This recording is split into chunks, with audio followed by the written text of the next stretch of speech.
Добрый вечер. Вечер. Привет, Гош. Да, пока. Добрый вечер всем.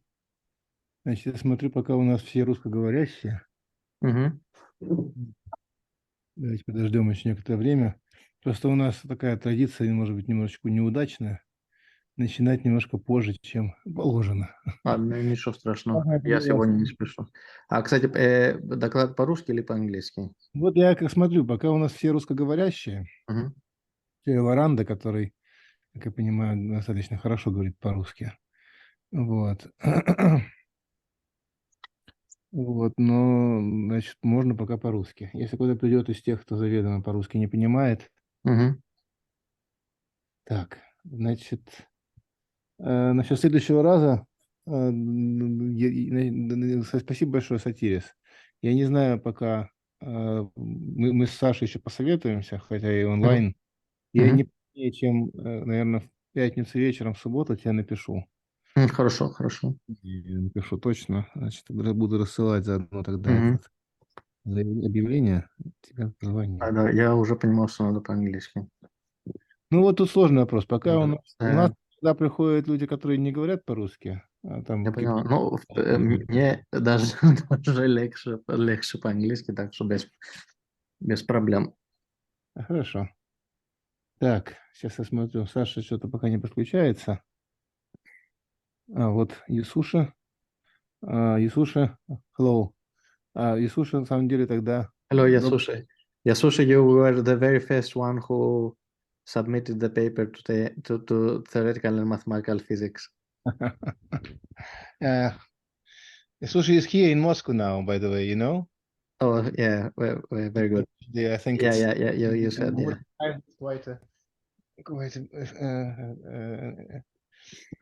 Quite a thing, I'd say. Окей. Дмитрий Ильич, а вы в Москве сейчас? Или я просто знаю, что Володя Рубцов собирался приехать в Москву. Дмитрий Ильич. Не слышит. Oh, Ian is here. Hello, Ian. Yes. Okay, I think we can speak English. Yeah, that means that today we will speak English. Yeah, nice to see you. Yeah, I think Junhu is not, he's from China, and I think he doesn't speak Russian. Yeah, So, yeah. and also Isushi, I think it would be better for it would be easier. Actually, yes, Susha, do you speak Russian or? Not very good. Oh, yeah, you are learning. Дмитрий Ильич, здравствуйте.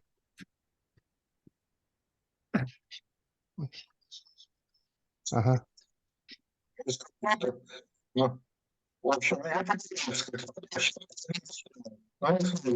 слышно. Сейчас вас слышно стало. Ну, у вас очень плохая связь, и иногда вас слышно, иногда начинает как бы звук плавать. Вот.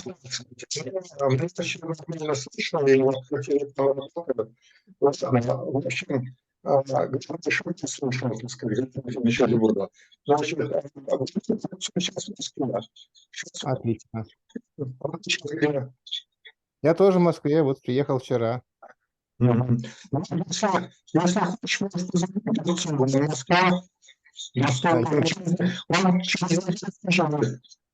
ему наберу, чтобы встретиться, прежде чем он уедет. Хорошо. Спасибо. Пока. До свидания. Okay, I think we can more or less begin already. Just a moment, I need to open the door. Just a moment.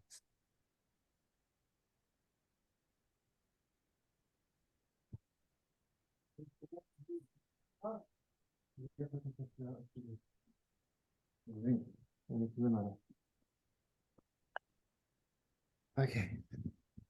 Yeah, I think we can start now. Okay, so then Try sharing your screen. Yeah. Sharing your screen, please. Yeah. Oh, nice. We can see everything. Okay, you can see all my screen, yeah? Yeah, I can see everything. Okay, that's great. Just So the slides. Yes. Okay. Okay, so it is time to begin, and I am happy to introduce today's speaker, Sotiris Konstantinou-Rizos from Yaroslavl, the Dean of Yaroslavl State University and Center of Integrable Systems there. And he's going to speak about integrable systems, Darboux transformations, and Yang-Baxter maps. I hope you will enjoy this. It's another point of view on integrability and constructions that underlie it.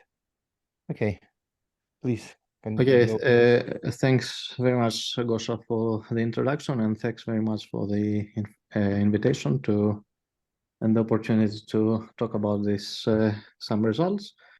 So the main aim of this talk is to talk about what is an integrable discrete system, what is an integrable system of partial differential equations, what is a Yang-Baxter map, and how all these things are related via Darboux transformations.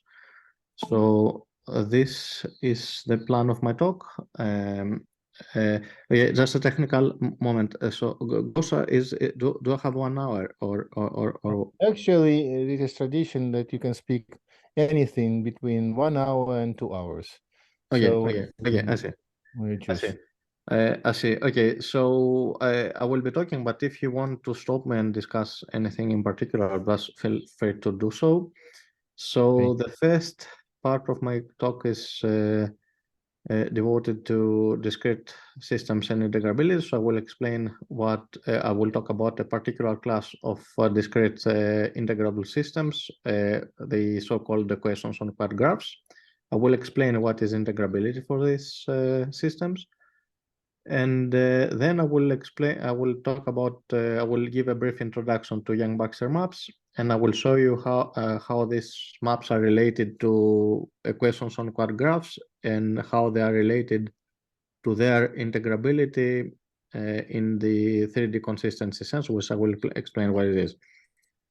Then I will talk about Darboux transformations. I will explain what is an integrable system of PDEs, what is Darboux transformation for such systems, and I will give you an example of an application on this NLS equation, the nonlinear Schrödinger equation.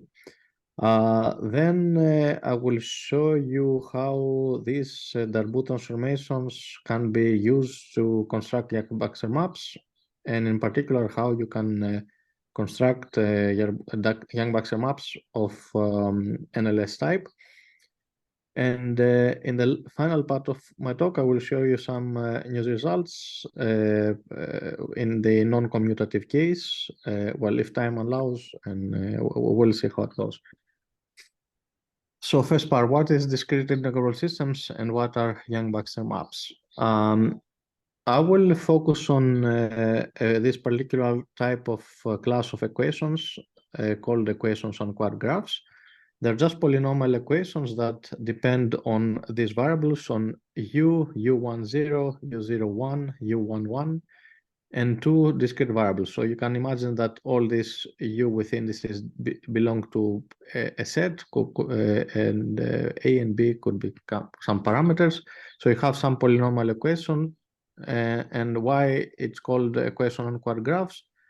Because I can place these variables u with indices on the vertices of a graph, of a quad graph, and the parameters on the edges. So the only demand I have is that Q is affine linear. So I demand that it's linear with respect to any of these variables u, u10, u01, u11. A and B can appear in a nonlinear manner. So a nonlinear equation, but linear with respect to every of these variables. And why do I want this? Do I have this requirement? Because I want, if I know any three of these 4 letters, for instance, u10, u01, I want to be able to solve this equation uniquely for the 4th one. It doesn't have to be these three ones. We can start with initial conditions u1, 0, and u1, 1, and use the equation to uniquely solve for u1, 0, 1. The most probably popular example in the literature of a quad graph equation is the discrete potential Kordovich-de Vries equation, or it's famous also as H1 equation in a classification list by Adler, Babenka, and Sotiris. So it's you can say that it's a nonlinear equation, but linear with respect to any of these variables. And this can be, all these equations can be thought as partial difference equations if you assume that u is a function of two discrete variables, n and m, and the indices mean shifts with respect to n and m respectively, and u is the unshifted one, so we without shift. So there's no general definition of integrability for nonlinear PDEs. In the beginning, I wasn't sure if I should talk about integrability, but I will make some comment. Maybe I'll stop sharing my screen. I will write on the tablet.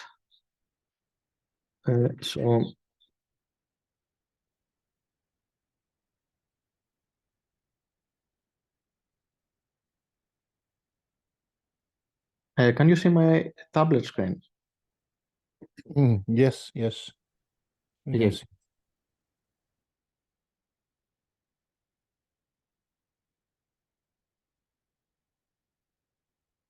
Okay, so consider we have any equation, nonlinear equation, difference equation that depends on u and m and on shifts to the n and m direction. So assume we have any equation like that. So here should be m.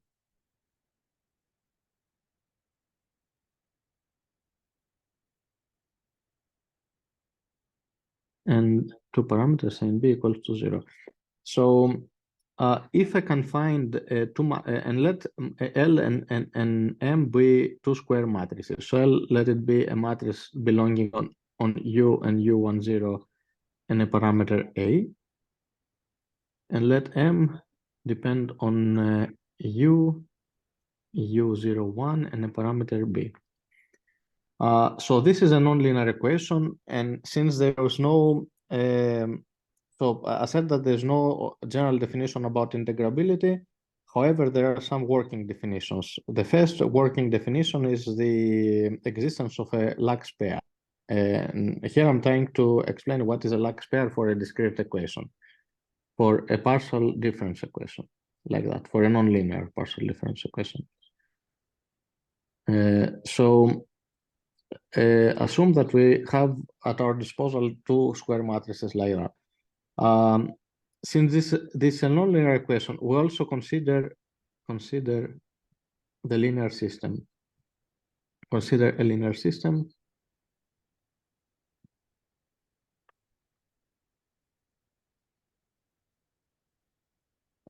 So we have C, an auxiliary matrix, and we consider this linear system. So we multiply matrix Psi by L, and the result we call it Psi1, 0. And then we multiply by M, and the result we call the result Psi0, 1. So this can be understood as a discrete system of difference equations for Psi. So Psi is depends on two discrete variables, and I remind you that 1, 0 means shift with respect to the first direction, and Psi0, 1 means shift with respect to the second direction. Does Psi have anything? Does Psi have anything to do with U? No, does not depend on U. Okay. So information about U is contained in L and M. So if you see L and M depend on U. So Psi is just an auxiliary function, and I will explain right now. So this is a system, this is a linear system of partial difference equations, yeah? But it's an overdetermined system. It's an overdetermined system because you have one unknown variable, one unknown matrix P, and you have two equations for it. So in general, overdetermined systems do not have solution. Why? Because the first equation is enough to determine Psi, but Psi that we get from the first equation needs to satisfy the second equation, which is not always the case. So overdetermined systems have solutions if and only if their equations are consistent. So the idea is the following. I want to associate my nonlinear equation with a system of linear equations, an overdetermined one. So this is an overdetermined. So as I said, it must, in order to have a solution, it needs the equations need to be consistent. So one way to demand the consistency of this equation is to shift the first equation with respect to the second variable. So I'll get C11 equals to L01, C01, and I'll shift this the second equation with respect to the first variable. So I will, so 1, again. So I will get M10, C10. So the left sides are equal, so must be the right-hand side. So here I forgot to say that C01, we can get it from here. So that will be L01 MC, and here C10, I'll get it from here. So I'll have M10, L, and C. So we must have that L01M times Psi equals to M10 L Psi, but that's for any Psi, so you can get it out of the way. So this is the compatibility condition of the overdetermined system. So how can I, so what is L01? L01 is the same L as here if I shift everything in it with respect to the second direction, yeah? And M10, that's L01, and M10 is what M is here if I shift everything inside it with respect to the first direction. Right, so we substitute everything here, and the idea is to associate my nonlinear equation with the linear system of equations. So the idea is if I can find a pair of matrices L and M such that this compatibility condition of the nonlinear system is equivalent to my equation, my nonlinear equation, then I will say that L and M is a Lax pair for this equation, and I can say that the nonlinear equation is a compatibility condition of a linear system of equation, and this is the first definition of integrability. And L and M, the pair of matrices L and M, is called Lax pair. Why is definition of integrability? Because if I have a Lax pair at my disposal, I have a systematic way to construct solutions, including Soldon solutions of these discrete systems. But I will not stay here. That's a topic of another talk. I just wanted to give you a brief idea of what is the first definition of integrability. So if I can find two matrices such that this equation is equivalent to my nonlinear equation. This is the compatibility condition of a linear system of equations. Right, now I go back to the slides then. So I need to stop sharing here. So while you are looking for presentation, is this what they call Zakharov-Shabat condition? No, it's Zakharov-Shabat is for continuous for PDEs.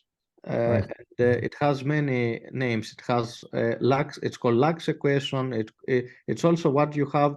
Okay, I wrote it. Do you see my screen with the slides here? Sorry. Do you see my slides now? Yeah, I can see. So this actually here is called discrete.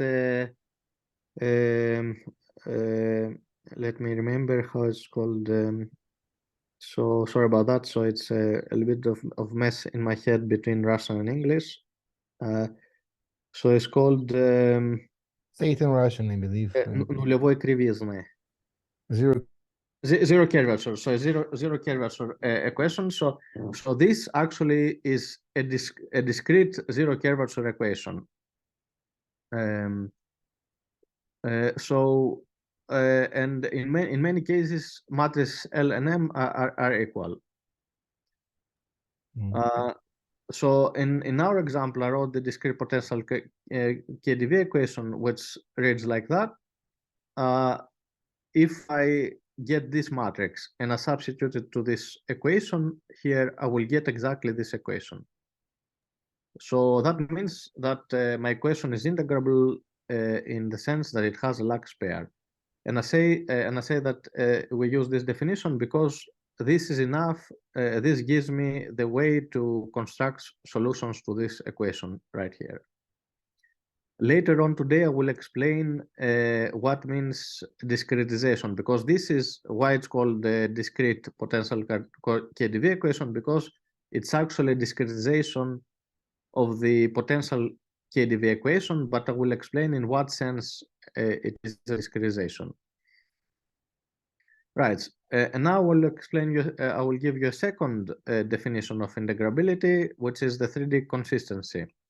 And this is definition is due to Darboux and Sotiris. They call it multidimensional consistency, and at the same time, it was developed and was proposed as definition of integrability by Frank Neihoff at the same time. So, look, here I have my equation quad graph. Yeah, so these are my initial conditions. The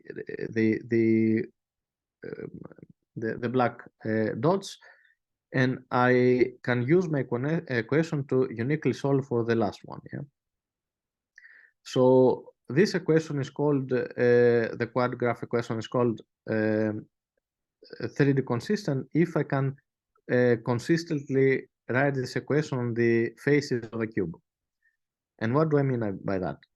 So I can take this as initial conditions. So the black ones, U1, 0, 0, U0, 1, 0, and U0, 0, 1. So I can write my question. My equation is defined on the square. So I can write my equation on the bottom face, on the left, and on the front face of the cube. So look, now using the bottom face of the cube and having these initial conditions, using my equation, I can uniquely identify U1, 1, 0. Then I go to the left, and knowing U0, 0, 1 and U0, 1, 0, and I can use the left side of face of the cube, and using my equation, I can uniquely identify U0, 1, 1. And finally, using the front face of the cube and having these as initial conditions, I can use my equation written on the front face of the cube and uniquely determine the fourth one, U101. So now this U110, U101, and U011 are known. They are determined by the bottom, left, and the front face of the cube. There are three ways to get U111. Either use the right side of face of the cube and these are the initial conditions, or use the top face of the cube and these three as initial conditions, or the back face of the cube and these three as initial conditions. So if in these three different ways I can get exactly the same value for U111, I say in my equation that my equation has the 3D consistency property. And this is a condition of integrability. I will explain in a few minutes why this is also a definition of integrability. So integrable in general, in the more applied sense, means any system of partial differential equations or difference equation is called integrable if it admits non-trivial solutions. That's a very general definition. However, there are many why there is a science called integrable systems, because most systems are not being solved. There are no general methods for solving by recipe solution integrable systems of partial differential equations or difference equations. So if I find ways to non-direct ways to construct non-trivial solutions, this is what is called theory of integrable systems. So every definition I give you as and I call it definition of integrability means that I potentially can use it to solve solution with using indirect ways. Right, so this is an example to show you that the discrete potential KdV equation is 3D consistent. So look, this is the equation, the discrete potential KdV equation is defined on the square. So I write it again on the bottom left and front face of the cube. So here I wrote it on the bottom, front, and left side of the cube. As I said earlier, I can uniquely solve this for U110, U101, and U011. I can see here that I can solve for all this. I can solve for this, and this, and I guess these unique expressions. So, and then I said that my definition of integrability is if I can get U111 3 different ways, I get the same value. So here algebraic, how can get algebraic U111? Either I come here and I shift this to the with respect to the third direction, or I shift this with respect to the middle direction, or I shift this with respect to the first direction, and I compare. So let's say that I shift the first one with respect to the third direction. So what my question will be? This will be U001, and here will be U011, and here U101. So I shift everything with respect to the last direction.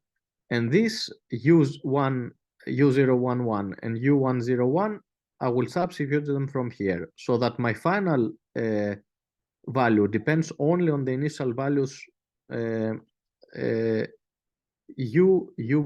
U010, and that's it.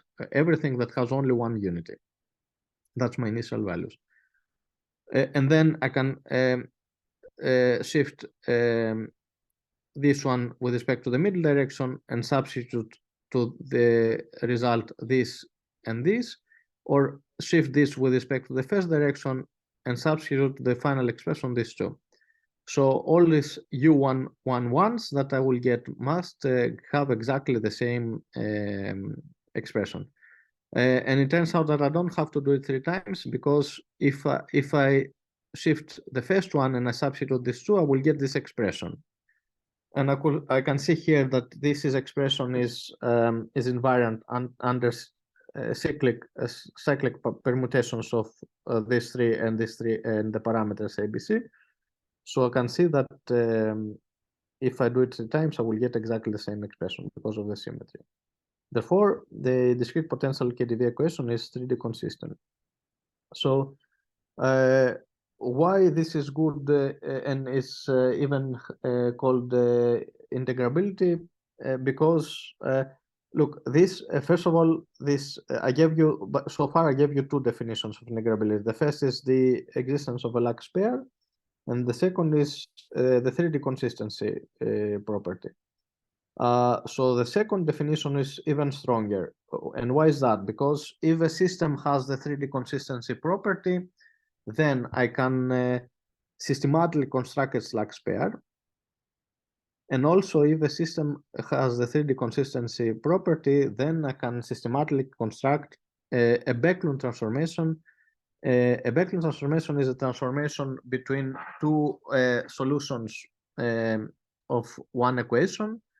And it also can be used as a generator of new solutions. So I substitute trivial solutions and I get non-trivial solutions.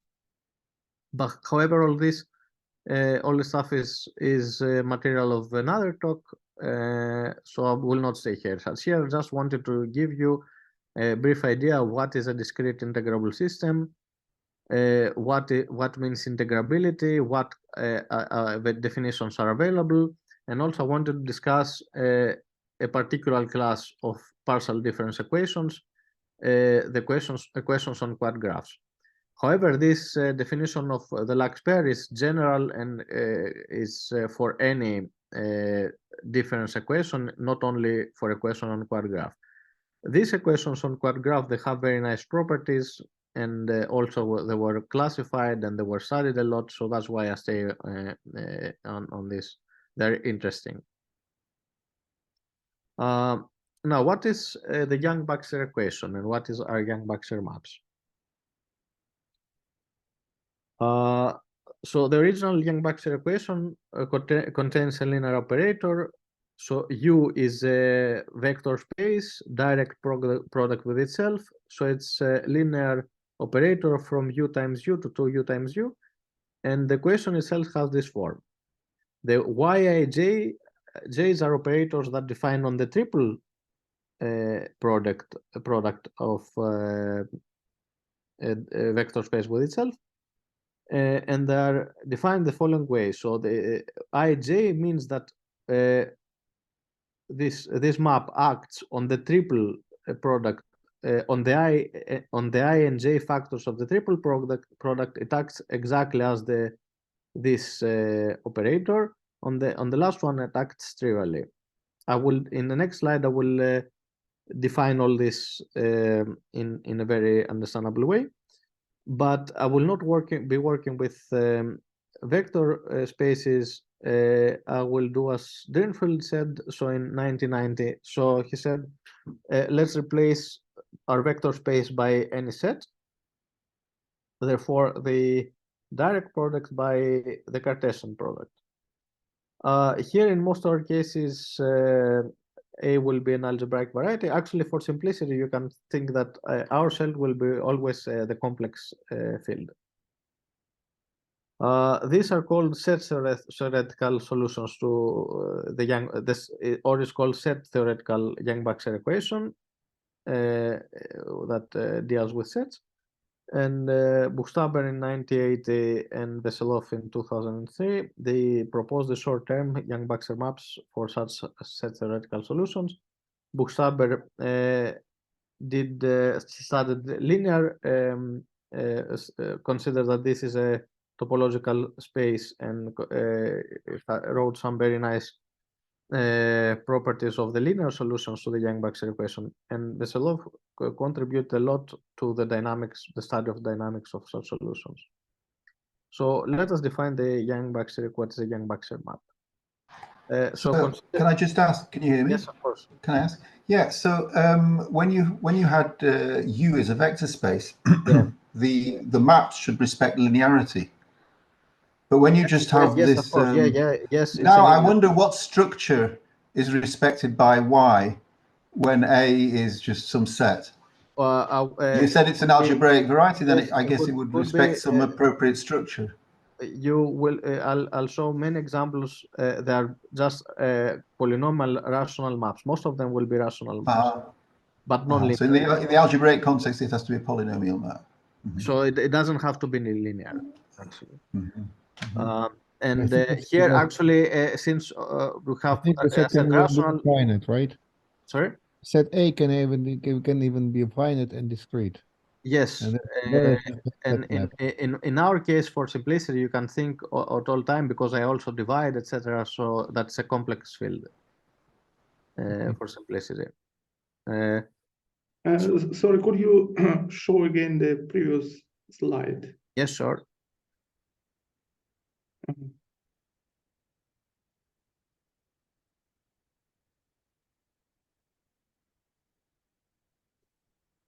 Yeah.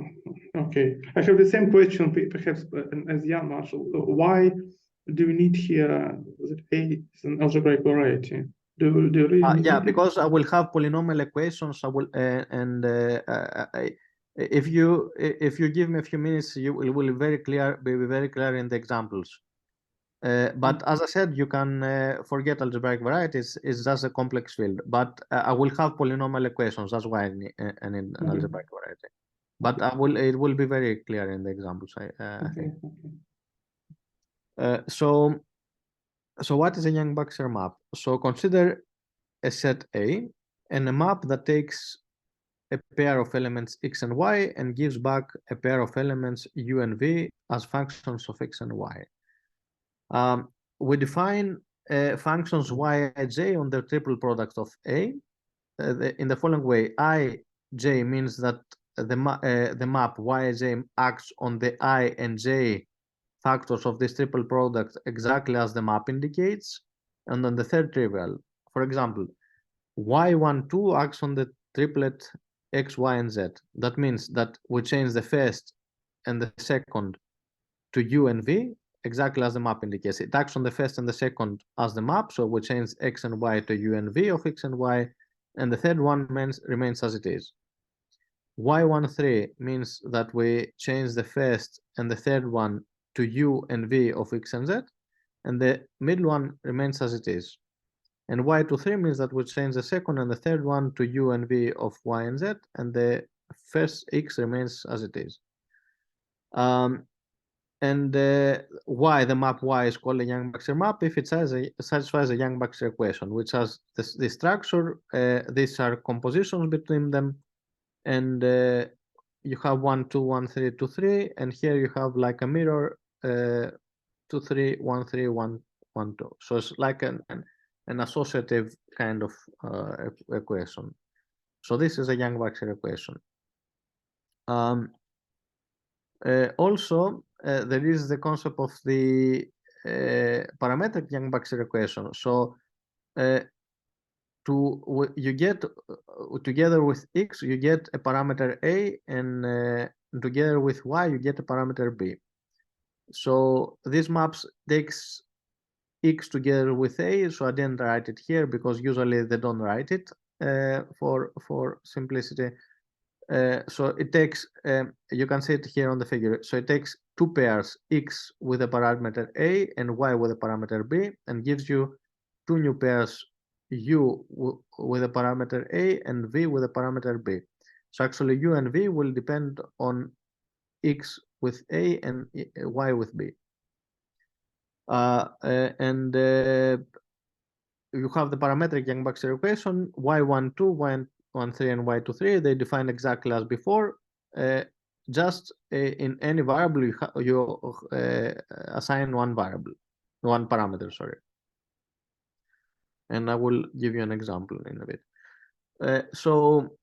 The Yang-Baxter equation can be understood as, so thus on the square you can represent a Yang-Baxter map.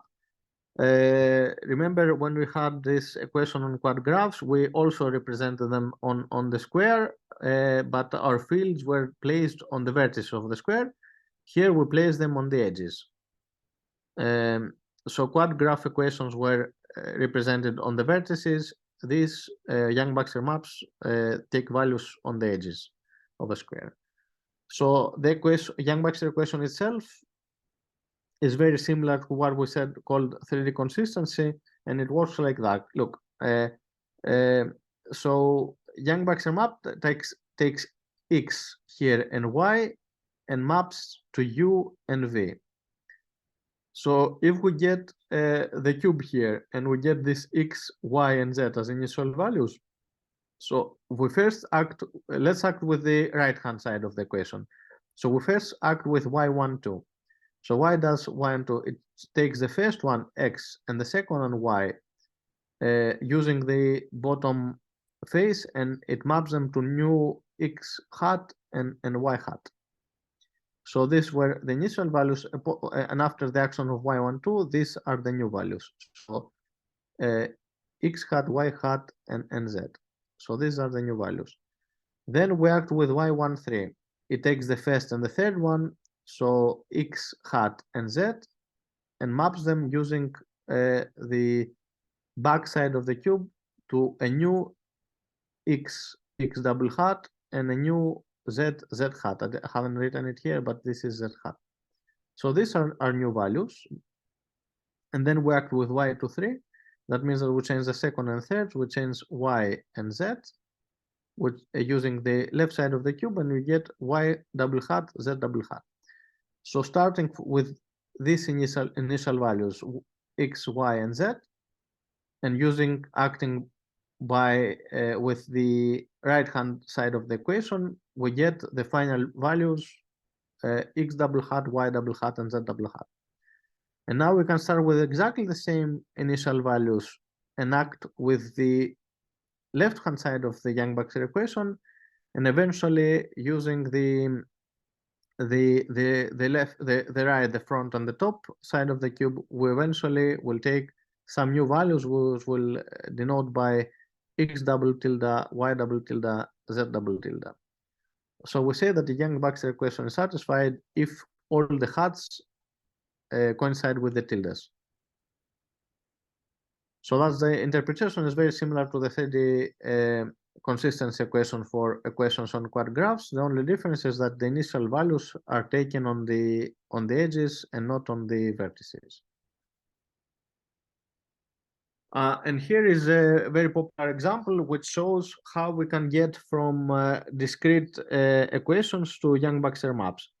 So this is the discrete potential KdV equation, which I wrote a little bit earlier. So it has a function f depending on two discrete variables f and m, and these are shifts with respect to n and m directions. So this is the discrete potential KdV equation. And as we saw earlier, we can represent it by placing these variables on the vertices of the square. So how do I get to a Yang-Baxter map? A Yang-Baxter map has this interpretation. The fields are placed on the edges. So it takes x and y and gives you u and v. So how can I get? I can consider that the difference of the values on the vertices are the values of the corresponding edges. So f10 minus f will be x here. So f11 minus f10 will be y here. f11 minus f01 will be u, and f01 minus f will be v, which is the value on the edge. So if I make this change of variables, I can get rid of all the f's. Look how, like if I take x plus y, you see that x plus y, f10 cancels, and we are staying with f1. We're left with f11 minus f. And if you add u plus v, you also get f11 minus f. f01s are cancelled. So we get the first equation without f, x plus y plus equals u times plus v. And that's the second equation we can get. So we get a set of two polynomial equations for u and v. So I can solve this system of equations for u and v, and I can get this. This is u and this is v. So the corresponding map that takes x and y and gives you u and v of x and y is a Yang-Baxter map. It can be checked. It can be substitute to your Yang-Baxter equation. You can check that, verify that is indeed a Yang-Baxter map. So u and v, this is solution of this system of equations for u and v. And is a parametric Yang-Baxter map because you also have a parameters here. But here, look, it doesn't mean that every time you have an equation on quad graph, I can get. It doesn't mean that I can always get consider the difference on the values, the difference of the values on the vertices to be the values on the edges. It doesn't mean that I will always be able to define a Yang-Baxter map. I will not always be able to retrieve a Yang-Baxter map to get a Yang-Baxter map from discrete equation this way. In this case, this actually this change is motivated by the symmetries of this equation, but this is also a part of another talk, so I will not stay here. So there is a way to get this to understand what is a change of variables that gets you from an equation or discrete equation on quad graph to a Yang-Baxter map by the symmetries of this equation, and obviously it doesn't work for all quad graph equations. Right. Same as for the equations on quad graph, for Yang-Baxter maps, also there is also a concept of lax operators, and it's the following. So a lax matrix for a parametric Yang-Baxter map is a matrix that depends on a variable x, on a parameter a, and on a spectral parameter lambda. So there's no particular way why this lambda is called a spectral parameter. The only reason is because usually these matrices are related to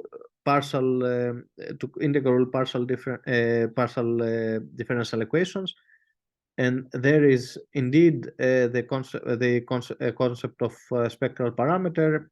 And since is the same parameter, the name remained here as well, but it has nothing to do with the spectrum of operators. Nothing. It's just called spectral parameter. It's just a name. So this matrix is called the lax matrix for a Yang-Baxter map. So here, I'm sorry, this is Greek alpha. It should be A. So it's called a lax matrix for a parametric Yang-Baxter map if this Yang-Baxter map satisfies this lax equation. This is very similar to the equation I wrote for lax equation I wrote for quad graph equations. This is a matrix refactorization problem.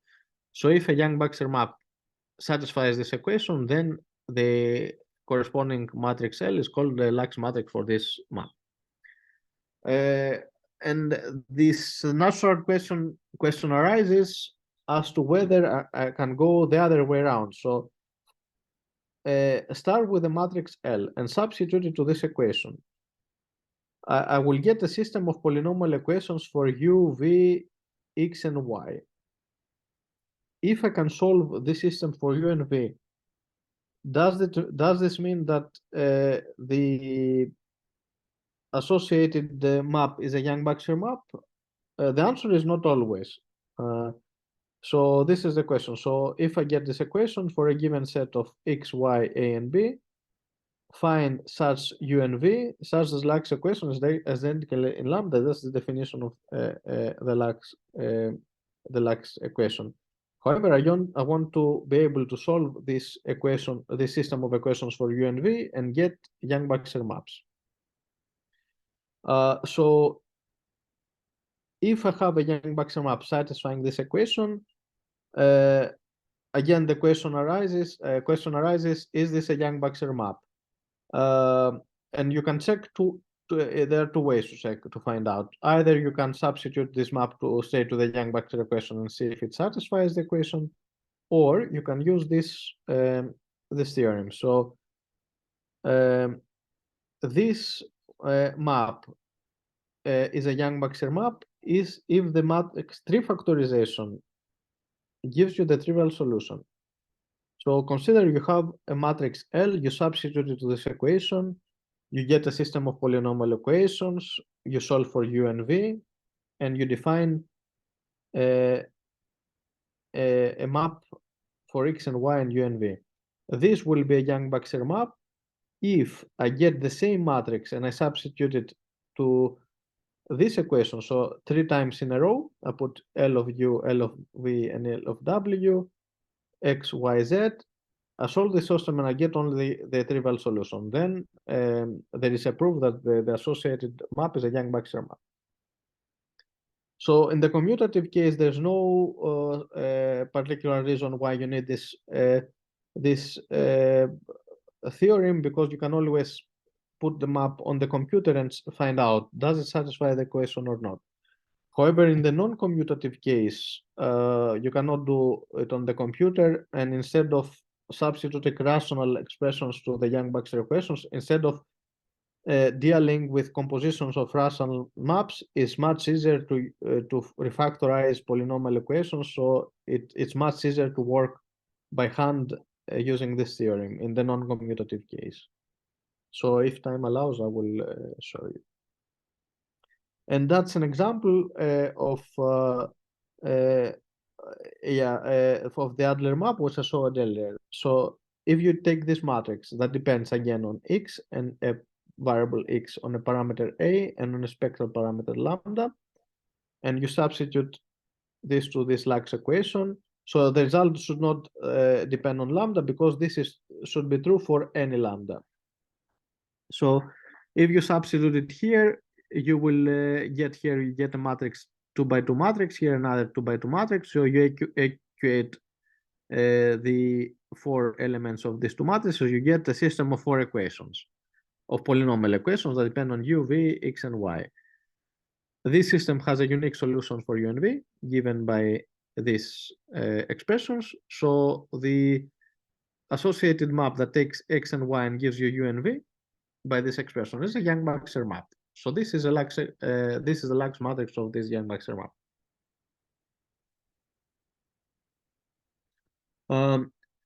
Now, next, I will try to explain how this is all related via Darboux transformations.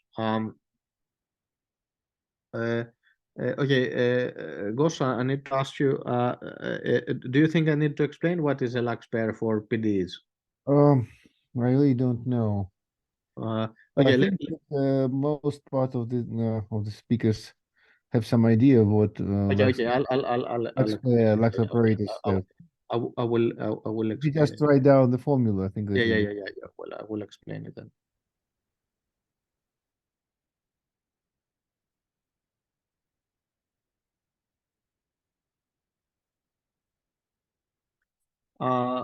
So consider we have a nonlinear PDE. It's usually so we have a function that depends on x and t, and we have a PDE. So I will denote the partial derivatives of u with respect to x and t like that. This is derivative with respect to x. This is the derivative with respect to t.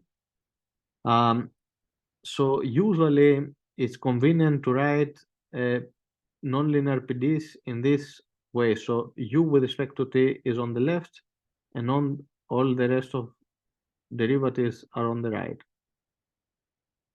These are called PDEs of evolution type PDEs, or evolutionary, I think they are also called. PDEs, nonlinear. We're interested in nonlinear ones. So again, a first definition of integrability is the existence of a Lax pair. Again, I must say that the definition I will give you now is true for absolutely any PDE, and not only for PDEs which you can write in evolution as an evolution type PDE. So consider this pair of differential operators. L is differential operator d with respect to x minus a matrix u that depends on u and possibly derivatives of it, and A is an operator of dt that depends on v. Okay, let me write it like that. It depends on u, and derivatives could be any derivatives. So in general, it depends on u. So we consider the linear system.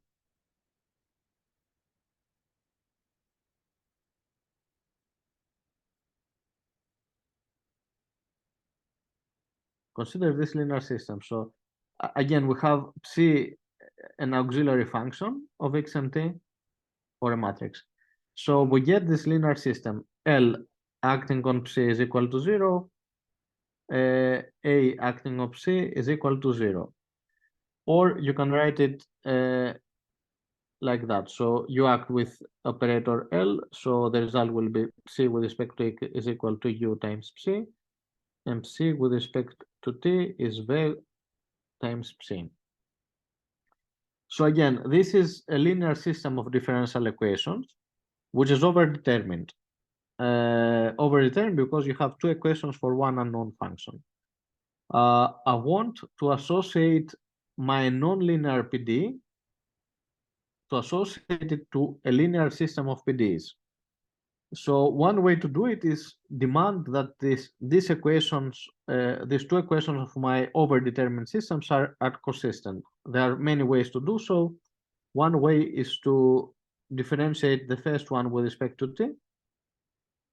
So here I differentiate a product of t, so it will be u with respect to t times psi plus u times psi with respect to t, and differentiate the second one with respect to x. So I differentiate a product with respect to x times psi plus v with respect to psi x. So what do I do? This psi with respect to t, I get it from here, and psi with respect to x, I'll get it from here. So we'll have u with respect to t psi plus u times v psi, and here I will get v with respect to x, psi plus v times u times psi. So I demand, this is my compatibility condition, I demand that these are compatible, so I demand that psi xt, it depends, so it's equal to psi with respect to tx, so it doesn't matter in which order I differentiate. So if I demand that these left hand sides are equal, then the right hand sides are equal also. So this equivalent to this equation, u with respect to t minus v with respect to x plus u times v equals to 0. And this is actually the commutator, matrix commutator. And that's exactly the zero curvature equation which you have in differential geometry. So the idea is the following. I have a linear system and I have its compatibility condition. I want to associate my nonlinear equation to a system of linear equations. So the idea is, if I can find operators L and A or matrices U and V, because these operators U, L, and A are uniquely defined by the choice of U and V. So if I can find U and V matrices such that my nonlinear equation is equivalent to this zero curvature equation, then I can say that my nonlinear equation is a compatibility condition of a linear system of equations, this system right here. And this is a definition of integrability. And I can use it, in principle to solve my system with the method of the inverse scattering method, or I can use it to construct Darboux transformations, which I will explain in a second what it is, etc.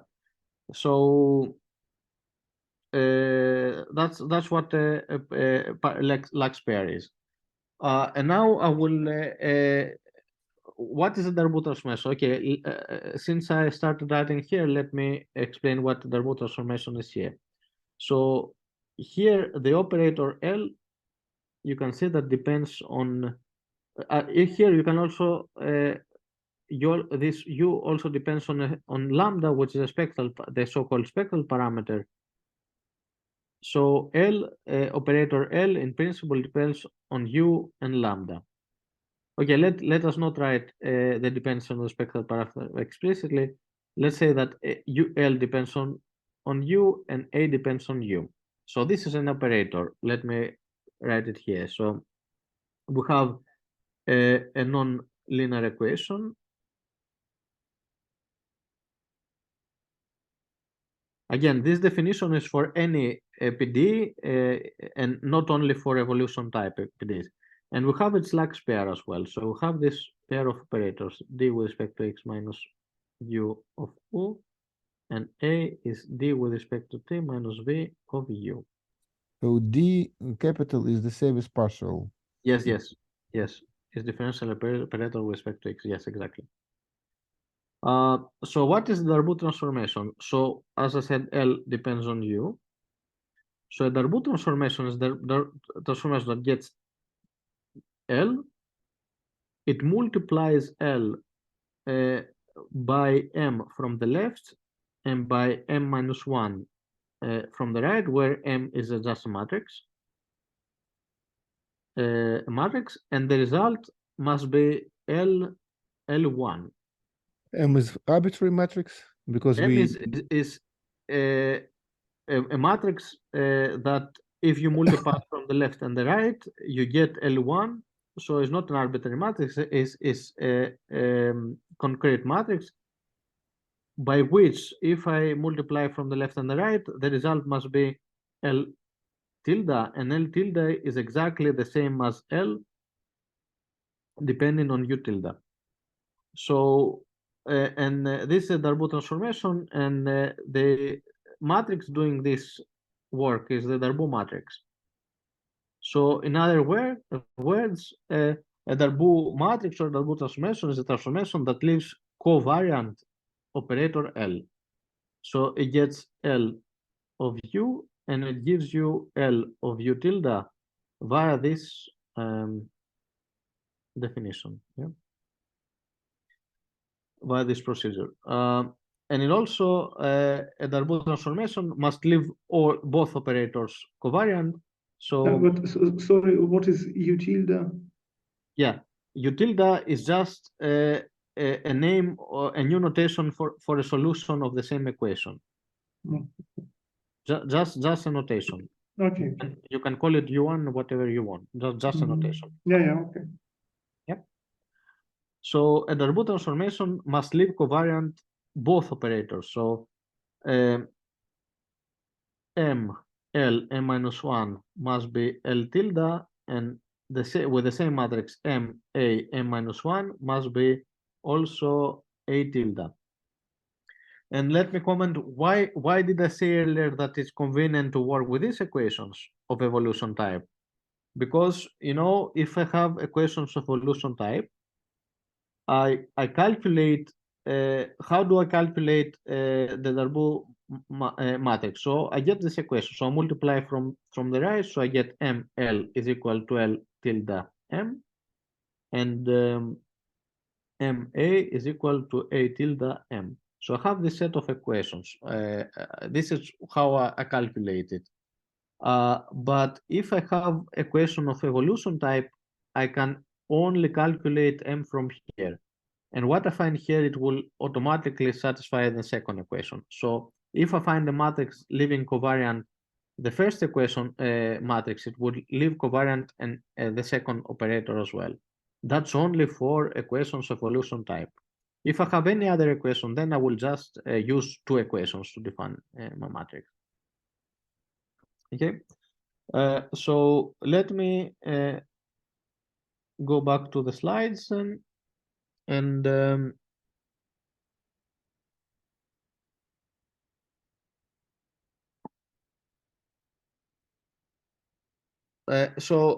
yeah, so look, I mean, in my examples, instead of U, okay, let me go back so that I want to be clear. Go back to the tablet.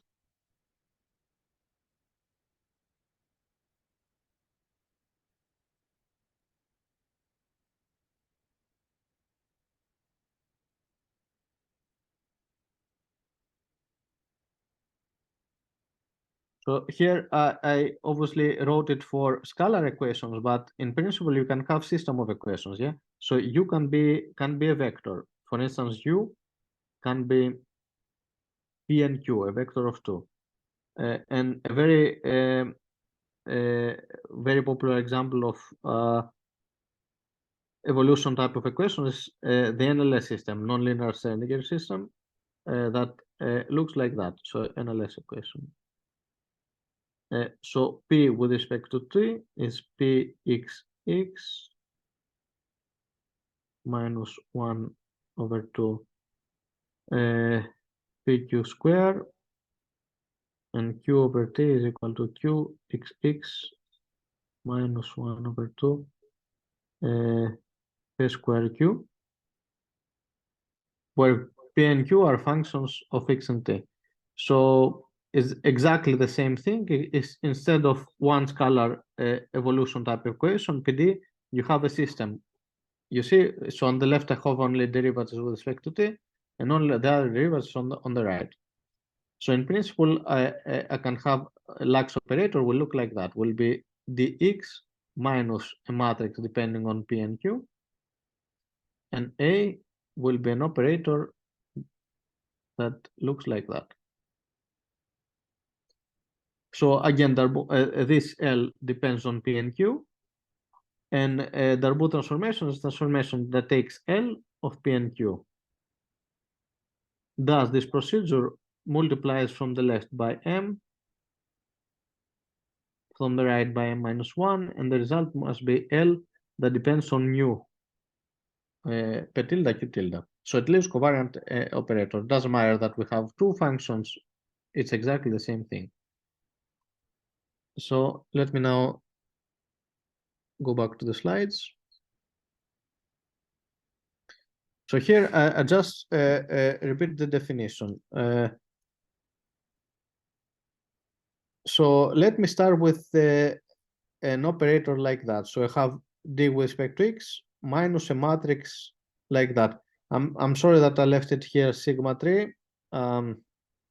It's a popular definition in math physics. So for those who are not familiar with, it's just the matrix that has on the diagonal 1 and minus 1. So it has this form: D with respect to X minus a matrix V that depends on P and Q. And this is actually related to this NLS equation, which I wrote in the tablet, that just different coefficients here. It doesn't matter. Sorry. I started saying the example. I forgot to a little bit comment on the procedure.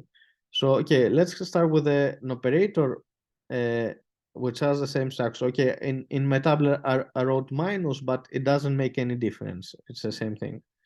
So a Darboux transformation is a transformation that leaves covariant L. So I get L, and doing this procedure, and I get a new one, L1, which I wrote L tilde in my tablet. So L1 is exactly the same as L, but instead of P and Q, I have new functions P10, Q10. I call them P tilde, Q tilde in my slides. So this is the definition of Darboux transformation, and if you rewrite it, you can say that the Darboux matrix satisfies this equation. So this is a equation which, from which I find my Darboux matrix. And obviously, you can say that Darboux matrix must depend on the original solutions to my equation and the new solutions. I remind you that 1, 0, 1, 0 is just a notation for the new solutions. But here in my method, I want U to be a traceless matrix, because if my U is a traceless matrix, I can prove that the Darboux matrix will have a constant determinant. It's very easy to prove by using just this definition. And what do I do with this? Okay, say that I calculated the Darboux matrix. What do I do with it?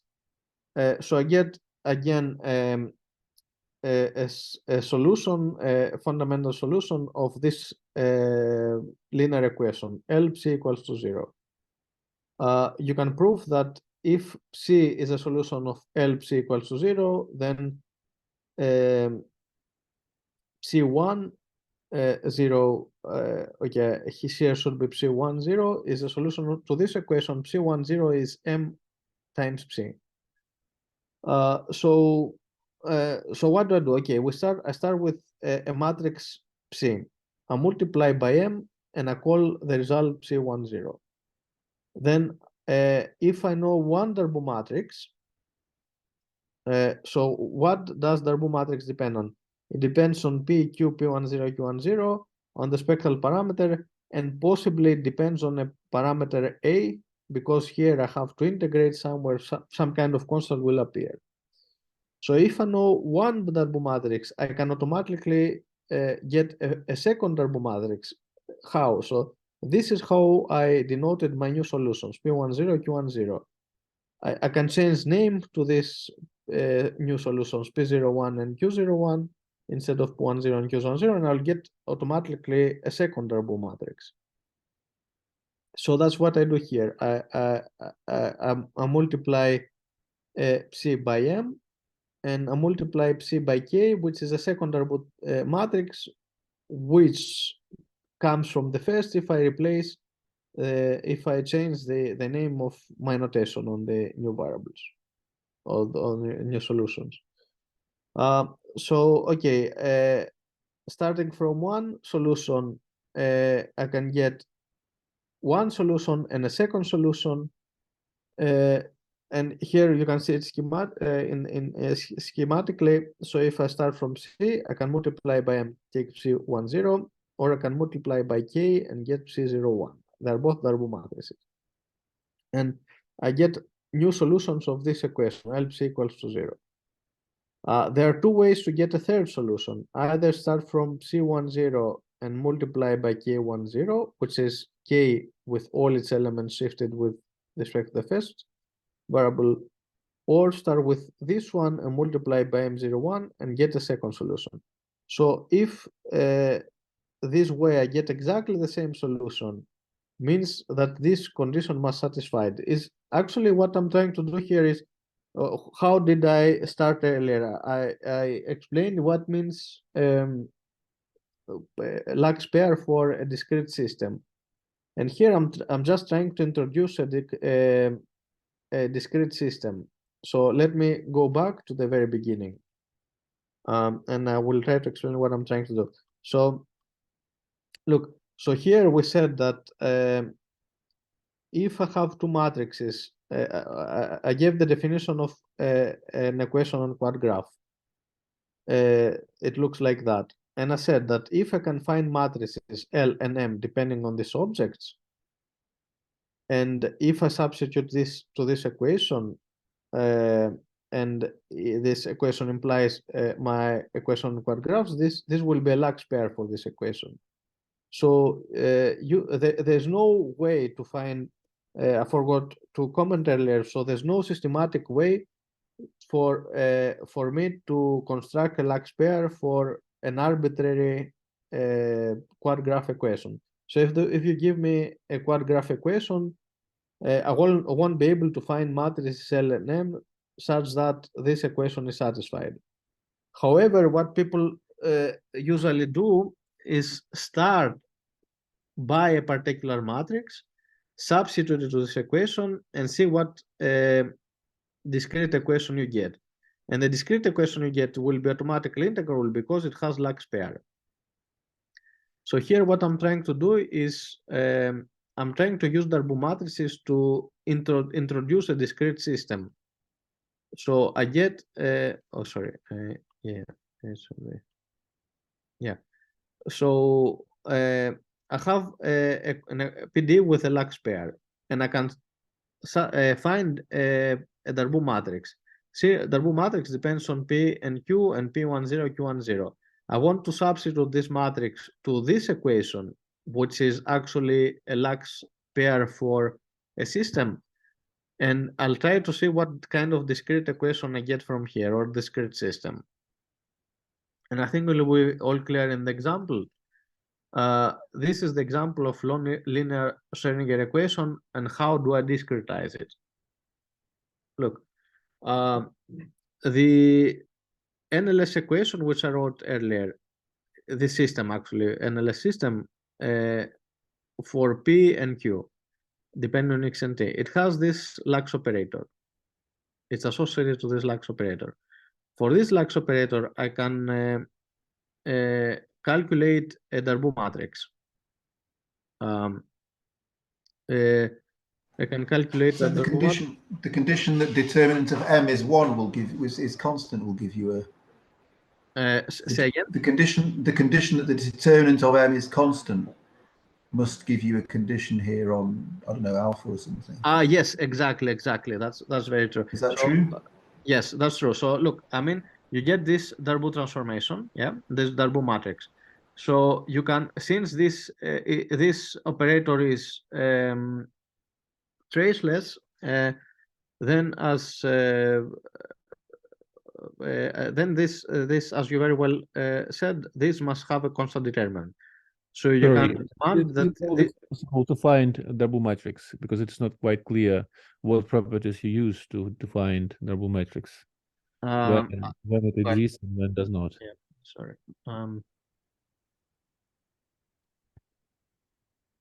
Yeah, okay. I didn't give many details, but I'll try to. No, just if there is no general theory of this kind, then just No. Well, it's not guaranteed that you can find it. Some criteria. No, I think this is an example. This is an example. This is just an example. So I have this operator.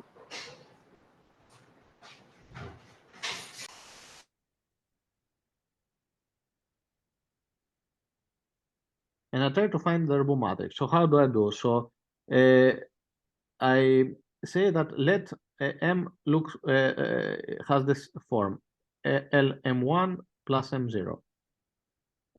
Lambda, say this alpha, beta, gamma, delta plus kappa, ni, xi. So this is M1 and this is M0. I just substituted to the definition. The definition is that, so M L is equal to L tilde M. So I have this equation. So lambda M1 plus M0 dx minus lambda U1, say, minus U0 equals to dx minus lambda U1 tilde plus minus U1 0 tilde times M. So you open the brackets and you equate all this. This is for any lambda. So you must write it as polynomial, something times lambda square. You must rewrite it this in the form something plus lambda square plus something times lambda plus something equals to the same structure. Yeah. Yeah. And then you equate these coefficients and you get, for instance, the first, if you equate lambda square, so look, it's M1 times U1, M1 times U1 is equal to U1 tilde times M1. And here you will get that beta and gamma is equal to 0. So from the first equation. Then you will have also other equations that help you identify all these elements in terms of P and Q and their derivatives. Yeah. So here what I wrote is the result of this calculation. In my slides is the result. There's no general theory which guarantees the existence of such matrices. Well, you know, the thing is that there's no in all known examples of integrable systems, because there are not infinitely many. So if a system has a lax pair, it's solvable with respect to inverse scattering method. It has Darboux transformations, it has Baecklund transformations. It usually from lax you can usually retrieve everything. So there are no examples, as far as I know, that you cannot in practice find them. But it doesn't mean that I have a general theory that can guarantee them the existence. And how do you guess the form in which you look for this? I just make an assumption. So usually I start with a very simple one that is linear in lambda. That's a very good question. In most of my cases, I assume that M has the same lambda dependence as this part here. But that's an assumption. It doesn't always. Actually, there are counter examples. but in all known equations, there are Darboux matrices that have some kind of dependence on lambda. So sigma 3 is just a matrix. Yeah, it's 1 minus 1 in the diagonal. Because It's sigma 3 Pauli matrix. oh, you mean the same, the dependence on lambda in the sense linear and linear? Yeah, linear in lambda. Yes, this is linear in lambda, so assume that M is linear in lambda. But even if it was lambda square, I would start with the simplest case that I would try to find a linear matrix. So you always need to make an initial assumption. That's correct. So if you make here the assumption that there is a Darboux transformation matrix linear in lambda, then you will find that here this matrix is a Darboux matrix if and only if these elements satisfy the system of differential equations. And you have two options: either alpha here is 0 or is not equal to 0. So if it's not equal to 0, then you can replace it by unity. You can rescale everything, and you can rescale it to 1. In which case, you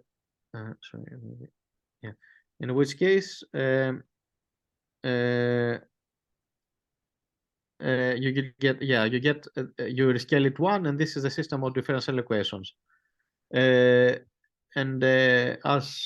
rightly was noticed, this must have a constant determinant. So either you demand that this has constant determinant, or you don't, and you will notice that this system has a first integral, which is the same thing. So this system here has a first integral, and this first integral implies that the determinant must be 0. And then if this alpha is 0, this also you can get this the Darboux matrix degenerates, so this one, the simple one here is 0, and then you can also find Q with respect to P. Can you please show the previous slide again so I can see where alpha comes from? Oh, so alpha is just a parameter. Alpha is here. So there are two options: either is equal to 0. Alpha is also a constant, I forgot to say. So either it's 0 or not equal to 0. If it's not equal to 0, then you can rescale it 1, and that's the result. This matrix where the elements satisfy this system of equations. And what is the correct choice? To take alpha 0 or non-0? I just don't understand. There's no correct choices. There are two Darboux transformations. I see. So this is case 1. This is one Darboux matrix with where the entries satisfy the system, and if it's 0, then you get this matrix, which is much simpler. Okay, and how do you guess the form of Lax matrix, or it's again just one possible? Of the Lax matrix, I don't guess it. So it is what it is. So for the NLS equation, this is one part of the Lax pair, so the first Lax operator. As I said earlier, obviously you have a second Lax operator, but if your equation is of evolution type, then it's enough to calculate your Darboux matrix for the first operator, and it will automatically leave covariant in the second operator. I mean, this the Lax equation in the form, this zero curvature equation, right? Yes. So if you put L and the second operator A, which I didn't write, to the zero curvature equation, you will get exactly the NLS system here. I just wonder whether it is possible to guess the form of these operators which give you zero curvature. Is it possible to guess it from? There are some methods. First of all, there is in principle, I'll get somehow regarding the history. So when this all started, people, there was no systematic way to find for a given equation to find its Lax pair. So people usually was trying to do the opposite. Start from operation, substitute to the zero curvature, see what you get. So the NLS equation was the Lax pair was found because people wanted to relate this NLS equation to the KdV equation. So the first operator was fixed, and together with the how it's called, the zero Kyros, they found the second operator just because they wanted to people wanted to relate NLS to KDV. Now there is a systematical way to find for any equation to calculate a Lax pair, but it doesn't mean that this Lax pair is useful. It can be something completely terrible, and there is a way to find such operators in the other sense, but it doesn't mean that they are workable. You can work with them. Okay, I see. Thanks. In general, to get good, there's no, but there's, up to date there's no systematical way to get for a given equation to get good Lax operators, for which you can calculate everything in Darboux and Baecklund and everything. But in the case of NLS, that's what it is. And what do I do with them? Look, I get the first Darboux matrix, and then I can automatically get a second Darboux matrix by just replacing the name of f. F is an arbitrary function that comes when you calculate the matrix. So I change name of f to G and Q10 to Q01. And then I have two matrices which are candidates for a Lax pair for a discrete system. So I start with these Darboux matrices. I put it here. I put them here, and I get. Sorry, just to check I'm following. So here F is arbitrary. Yes, it's arbitrary. I see. Because the original equation depends only on P and Q. And so this works for any any F which satisfies this condition. Yes, yes. F is just a condition, but look, Ian, if you, as you said earlier, if you impose the constant determinant, then F obviously will be in terms of P and Q eventually. But there is a reason why I didn't impose it yet. So I left it arbitrary because I wanted to get this nice integrable system. And this system is like the father of what of the system we would get if F would be in terms of P and Q. So this system is integral by definition because it has a Lax pair. And this system, I can solve it either, the first question is for which variables I solve. It depends on what kind of problem I have in mind. This system, I can either solve it for P01, Q01, F01, and G, or from this set of variables. And why? The reason because I have this system, I have the initial value problem on the staircase in mind, but let me actually write in the tablet, will be clearer, I guess. Yeah, I need to share my screen.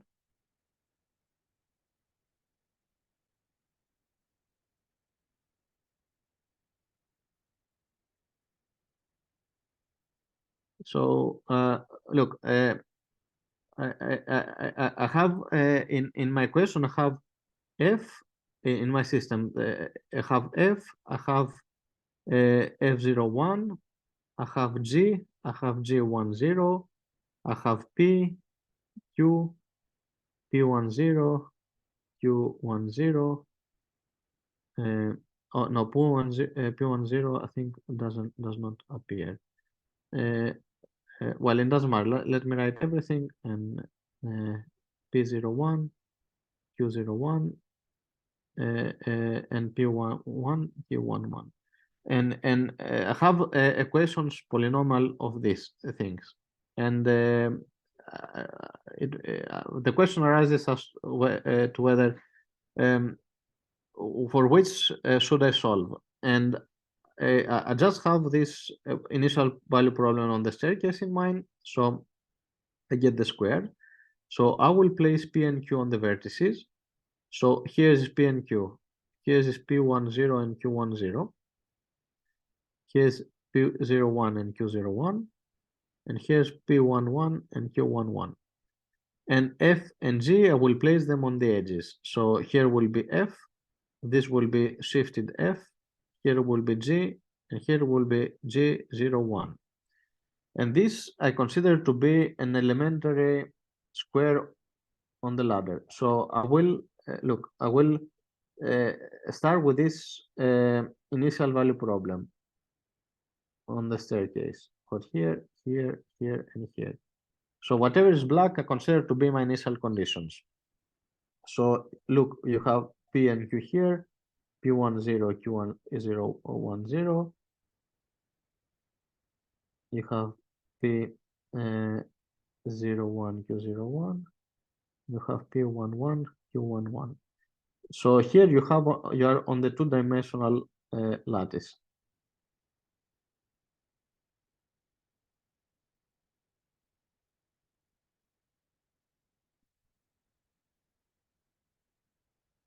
So like that, approximately.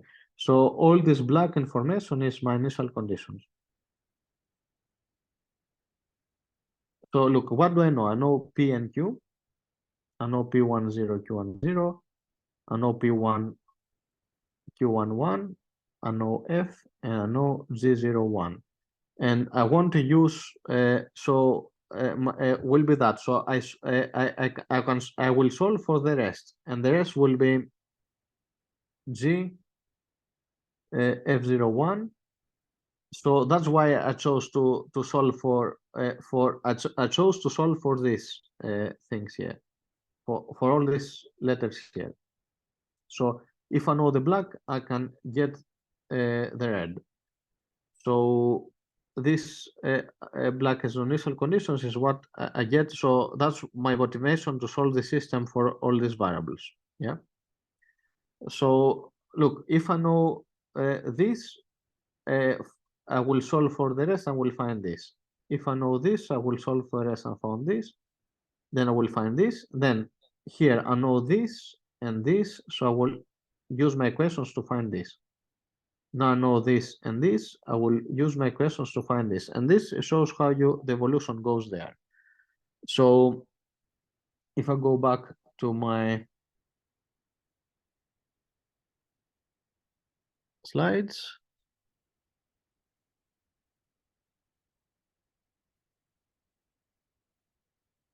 So I decided to solve for this set of equation or this because, first of all, if I solve for this, is because I have in mind the evolution to this side. But if I solve for this, that means that I have in mind the same initial value problem, but the evolution goes this way. And obviously, I haven't yet used my constant determinant property. So if I get F to be, if this determinant should be constant, then F will be a parameter plus P Q10, and G will be another parameter B plus P Q01. So this indicates that this system, so the first integrals of this system of differential equations, they are transferred to first integral of the system of this system of difference equations, and they're exactly the same. They look like that. F minus PQ10 is a function of n. G minus PQ10 is a function of m. So I can use these first integrals to reduce my integrable system to this system right here, which is actually the discretization of the NLS equation. Well, all of them are discretization of the NLS equation. So when in the beginning, the first example I showed you of difference equation, it was the discrete potential KdV equation, and I said it's not obvious what means discretization, what means discrete potential KdV equation. So this equation right here can be obtained if you get the PDE, which is a potential KdV equation. You find Darboux transformations, Darboux matrices, and you get the compatibility of two Darboux matrices around the square. This is you get this discrete integrable system. So here is not, when I say discretization, it doesn't mean any approximation is usually called exact discretization. And in principle, you can go back to your PDE by a procedure called continuum limits. So if you get this book by Nalini Joshi, Frank Neihoff, and Hietarinta, in examples they explain how you can use continuum limits to go back to your PD.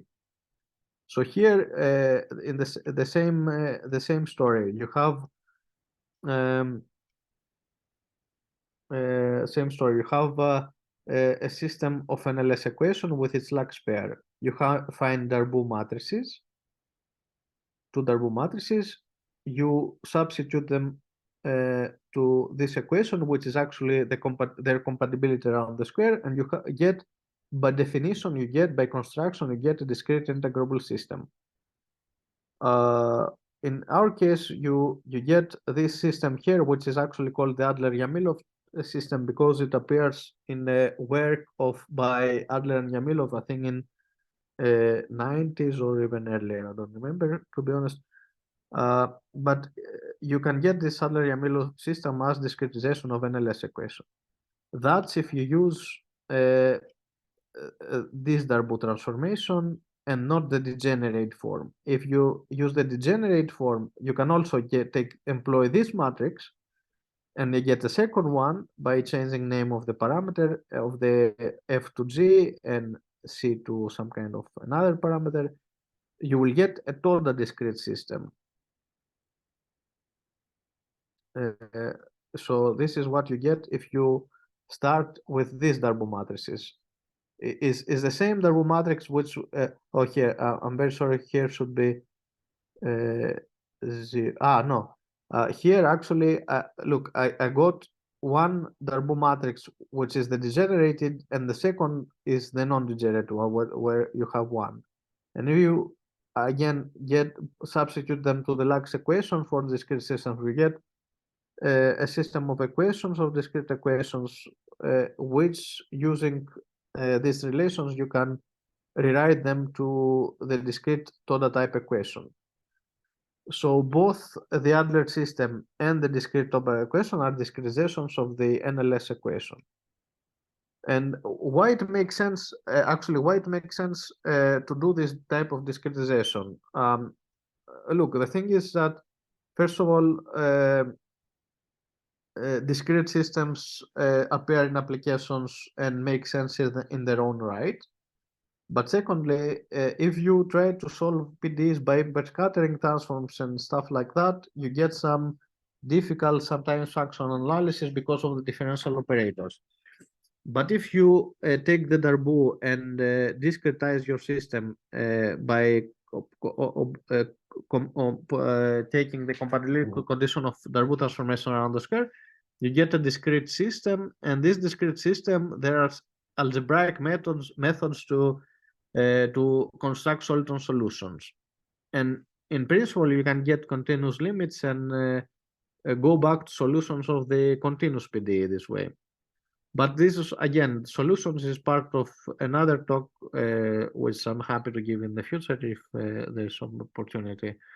And I have a question. Yeah, sure. The continuous limit of discrete systems you get, so it's not the same as the system from which it's originated. That's a very good question. So look, the continuous limit, as very rightly you said, is not uniquely, there's no unique way to get continuous limit. So there are continuous limits that do not get you to entirely different PDEs, but there should be a particular limit that takes you back to your PDE where you started from. So if the continuous limit takes you back to your equation, then you have complete exact discretization, no approximation, no nothing. From the other point of view, if you don't find this continuous limit, you can find other continuous limits that get you other, maybe even new continuous integral PDEs, which are not necessarily where you started from. Does this answer your question, or? Yes, thank you. Okay. So yes, continuous limit is not a uniquely defined. You can take it many several ways, and yeah, you cannot always get to the PDE you started from. And the last part I will try to be brief is I wanted to show you that okay, in the first part we saw that discrete integrable systems and Yang-Baxter maps are related in a sense, and we also saw that how discrete integrable systems are related to continuous integrable systems via Darboux transformations. And now I want to show you that you can use Darboux transformations for particular PDEs to construct Yang-Baxter maps. So the idea is to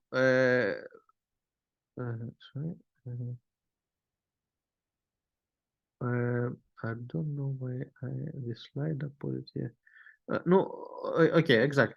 Doesn't matter. So remember we gave earlier the definition of a Lax matrix for a Yang-Baxter map is a matrix such that this equation is satisfied. So the idea is to use this kind of matrix refactorization problems to construct Yang-Baxter maps, and the idea is to use Darboux matrices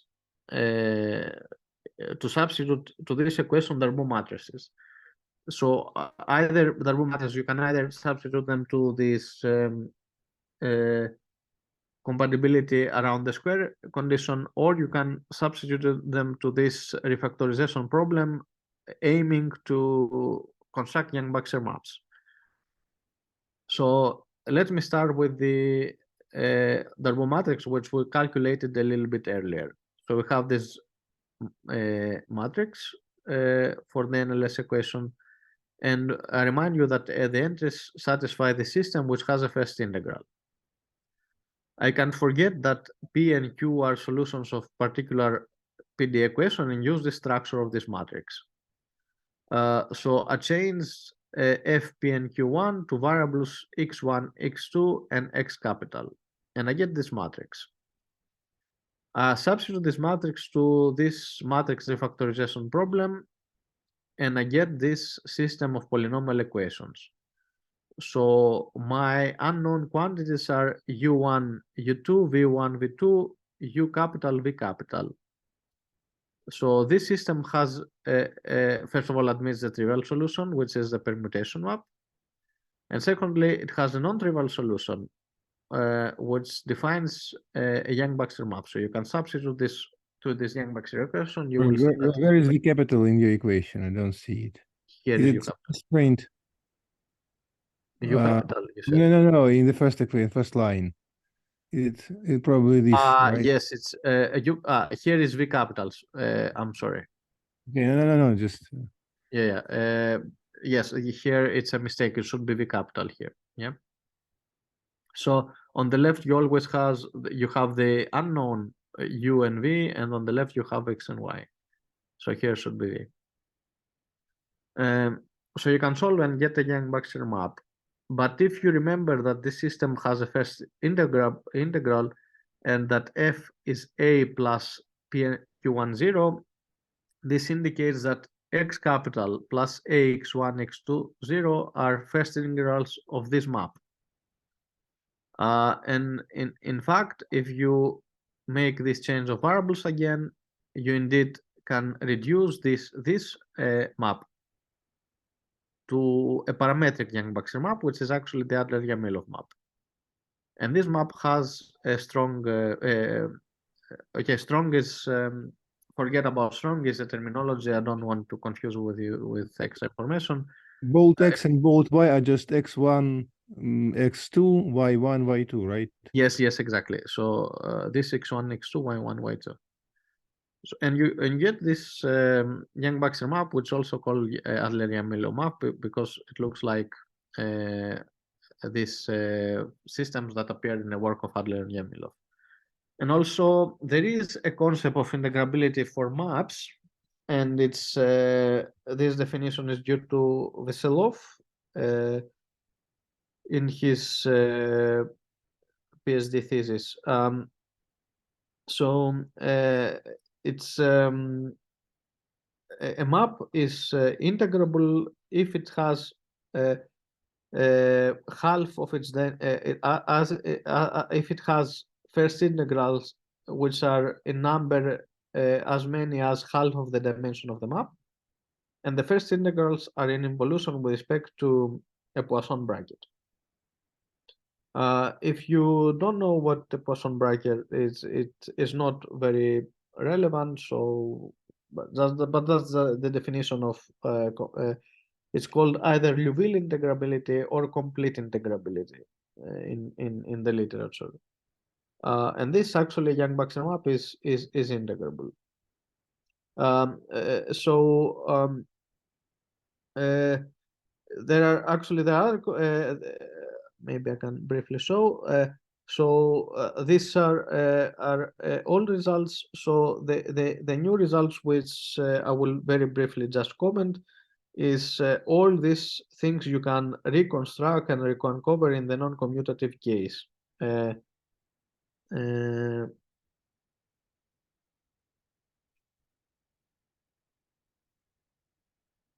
For instance, here, if you consider P and Q to be elements of a non-commutative ring with unity, so these are P and Q do not commute, and you get the same matrix operators. You substitute them to the Lax equation, and you get the non-commutative NLS system. And everything can be reconstructed in the case of non-commutative division ring. So this is the non-commutative NLS system. This actually is not new because, first of all, a non-commutative version, the first non-commutative version of the NLS equation was in the work of Manakov. And in this exactly form, it appears in the book by Volodya Sokolov in exactly this form, where P and Q are not they're not on commutative, they're matrices, but it's the same thing. But what is new is the discretization. So with my co-author Paulos Xentidis, we calculated all these Darboux matrices in the non-commutative case. And we have this everything you can reconcile in the non-commutative case, and yet, for instance, the non-commutative Adler-Yamilov system as a discretization of the NLS equation. You can get non-commutative discrete Toda equation, which looks like that. I wonder whether A and B are commutative. Yes, the A and B belong to the center of this. No, they're just scalars. The scalars. Your questions are always on point, and also you can do the same and get Yang-Baxter maps. Really sorry you don't have Volodya Rubtsov here, because it is very close to what we discussed. Is it? Yeah, well, I think you recorded on video. Maybe he can comment. Yeah, I'll tell him to. Or I can send you text. Him and Ira. He's actually just in the next room. I saw him about an hour ago in the corridor. I'm afraid he's. If I went to look for him, I think. Actually, is Volodya Rubtsov in Russia? He's here. He's right here now. Yeah. Well, I only know because I saw him an hour ago in the corridor. That's all. Anyway, never mind. If you warned me, I would have grabbed him. Yeah, but it's very. If you are discussing similar things, that it's very interesting. So we can discuss everything. And you can get actually Yang-Baxter maps, non-commutative. For instance, this is the non-commutative Adler-Yamilov map. You can also get KDV type of Yang-Baxter maps. I'll show you what they look like.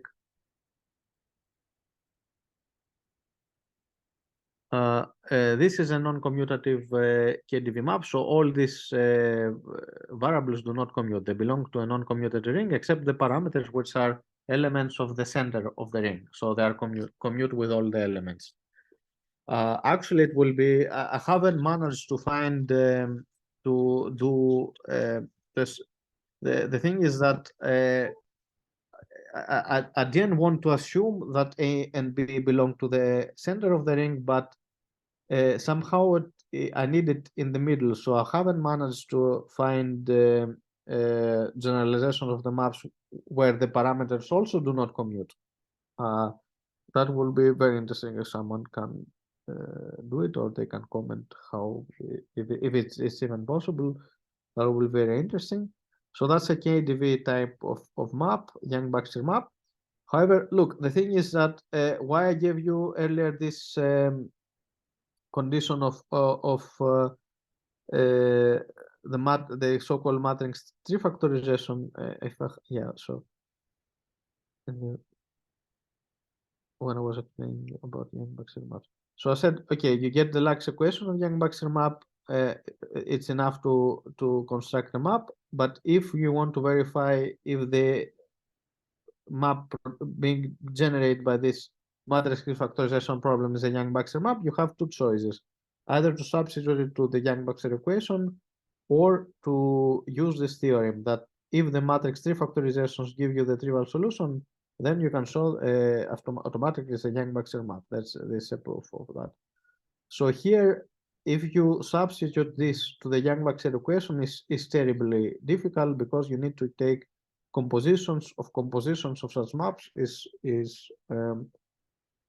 Even for simple maps is almost impossible to show by hand. It's not that you put it on the computer in the non-commutative case. However, what you can do by hand is use this matrix refactorization problem and show that from this follows the trivial solution, which you can show it easily by refactorizing. So you can actually show this way that these maps are Yang-Baxter maps this way. Well, that's principle what everything I had to say. So first, thank you very much for listening, and you can ask me any question. Thank you very much for an interesting talk. It's a pity, yeah. I'm sorry, just I think that some of our foreign listeners had just dropped out because of the time. I mean, it's almost midnight, so I thought that they just dropped out. Yeah.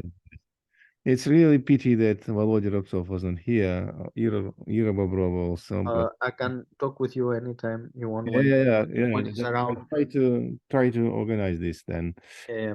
Well, as far as my questions are concerned, I already asked as many as I could. So maybe if somebody else wants to ask a question.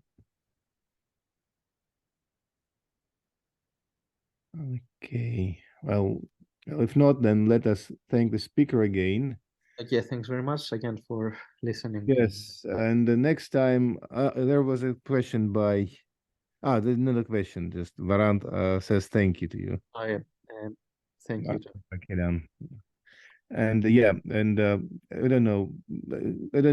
So next time probably there will be another talk by you. It will not be a continuation, I believe, right? Yeah, it will be very much related. So if next talk should be about how to actually solve this discrete construct solution to this discretization. That's interesting. So probably we'll not look for somebody else and just okay. You can think about it and let me know on the weekend, even the last minute. Yeah, I think by weekend I will know everybody. Sure. Okay, thank you very much. Thanks again, and see you soon. And if anything, any interested, you can write to me anything. I'm discuss. Okay, cheers. Bye. And bye, everybody, and see you next time. Bye.